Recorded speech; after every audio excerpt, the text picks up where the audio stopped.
എല്ലാവർക്കും ഒരിക്കൽ കൂടി ഹോം ടിപ്സ് ആൻഡ് കുക്കിങ്ങിലേക്ക് സ്വാഗതം.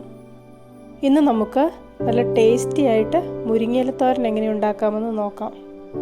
ഇവിടെ കറിക്ക് വേണ്ടിയിട്ടുള്ള മുരിങ്ങയിലയൊക്കെ അടർത്തി മാറ്റി വെച്ചിട്ടുണ്ട്. ഇതെങ്ങനെ വളരെ എളുപ്പത്തിൽ ചെയ്യാമെന്നുള്ളതിൻ്റെ ലിങ്ക് ഡിസ്ക്രിപ്ഷൻ ബോക്സിൽ ഇട്ടിട്ടുണ്ട്. റെസിപ്പിയിലേക്ക് കടക്കുന്നതിന് മുമ്പ് ഈ ചാനൽ ആദ്യമായിട്ടാണ് കാണുന്നതെങ്കിൽ സബ്സ്ക്രൈബ് ചെയ്യാൻ മറക്കണ്ട.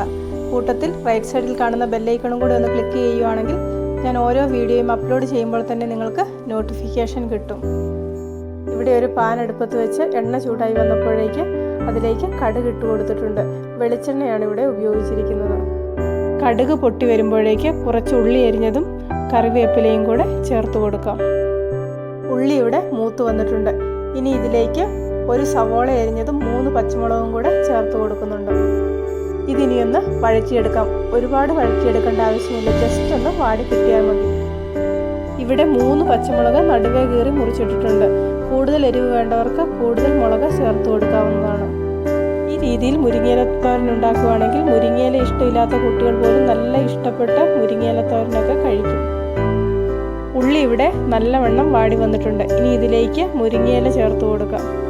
ഇതിനിയൊന്ന് ഇളക്കി യോജിപ്പിക്കാം. വെന്ത് വരുമ്പോഴേക്ക് ഇതിൻ്റെ 4 അളവായിട്ട് വരും. ഇലക്കറി ആയതുകൊണ്ട് തന്നെ ഇത് മൂടി വയ്ക്കാതെയാണ് വേവിച്ചെടുക്കുന്നത്. വളരെ കുറച്ച് സമയം കൊണ്ട് ഇത് വെന്ത് വരും. മുരിങ്ങയില ഇവിടെ വാടി വരാൻ തുടങ്ങിയിട്ടുണ്ട്. ഇനി ഇതിലേക്ക് 1/2 ടീസ്പൂൺ മഞ്ഞൾപ്പൊടി കൂടെ ചേർത്ത് കൊടുക്കാം. ഇതൊന്ന് ഇളക്കി യോജിപ്പിക്കാം. ഇനി ഇതിലേക്ക് കുറച്ച് ഉപ്പും കൂടെ ചേർത്ത് കൊടുക്കാം. ഈ സമയമാകുമ്പോഴേക്ക് ഇലയൊക്കെ കുറച്ച് കട്ട കെട്ടാൻ തുടങ്ങും. അതിനു വേണ്ടിയിട്ടുള്ള ഒരു പരിഹാരവും കൂടെ ഇവിടെ ചെയ്യുന്നുണ്ട്. ഇലയൊക്കെ ഇവിടെ നന്നായിട്ട് വെന്ത് വന്നിട്ടുണ്ട്. ഇനി ഇതിലേക്ക് കുറച്ച് സാമ്പാർ പരിപ്പ് വേവിച്ചത് ചേർത്ത് കൊടുക്കുന്നുണ്ട്.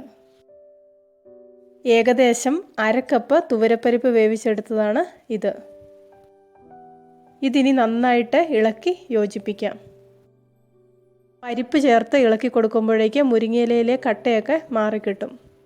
മുരിങ്ങയിലയിലെ കട്ടയൊക്കെ ഇപ്പോൾ നന്നായിട്ട് മാറി വന്നിട്ടുണ്ട്. ഇനി ഇതിലേക്കൊരു 1/4 കപ്പ് തേങ്ങ ചേർത്ത് കൊടുക്കാം. തേങ്ങ ചെരുകിയത് ചേർക്കുമ്പോൾ ഓരോരുത്തരുടെയും ഇഷ്ടത്തിനനുസരിച്ച് ചേർത്ത് കൊടുക്കാം. കൂടുതൽ ഇഷ്ടമുള്ളവർക്ക് കൂടുതലും ചേർക്കാം. അധികം ഉപയോഗിക്കാൻ ഇഷ്ടമില്ലാത്തവർക്ക് അതിനനുസരിച്ച് കുറച്ച് ഉപയോഗിക്കാം. മുരിങ്ങയിലത്തോരൻ ഇവിടെ ഏകദേശം റെഡിയായി വരുന്നുണ്ട്. അടുത്ത പ്രാവശ്യം മുരിങ്ങയിലത്തോരൻ ഉണ്ടാക്കുമ്പോൾ ഇതുപോലെ കുറച്ച് പരിപ്പും കൂടെ ചേർത്തതിന് ശേഷം ഉണ്ടാക്കി നോക്കണം. നിങ്ങൾക്കിതിൻ്റെ ടേസ്റ്റ് നല്ലവണ്ണം ഇഷ്ടപ്പെടും. മുരിങ്ങയിലത്തോരൻ കൂട്ടാത്ത കുട്ടികളും ഇതുപോലെ ഉണ്ടാക്കി കൊടുത്തിട്ടുണ്ടെങ്കിൽ കഴിക്കും.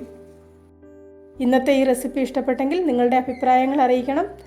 ചാനൽ സബ്സ്ക്രൈബ് ചെയ്യുമ്പോൾ റൈറ്റ് സൈഡിലുള്ള ബെല്ലൈക്കണും കൂടെ ക്ലിക്ക് ചെയ്യാൻ മറക്കണ്ട. പുതിയൊരു വീഡിയോയുമായിട്ട് വീണ്ടും കാണാം.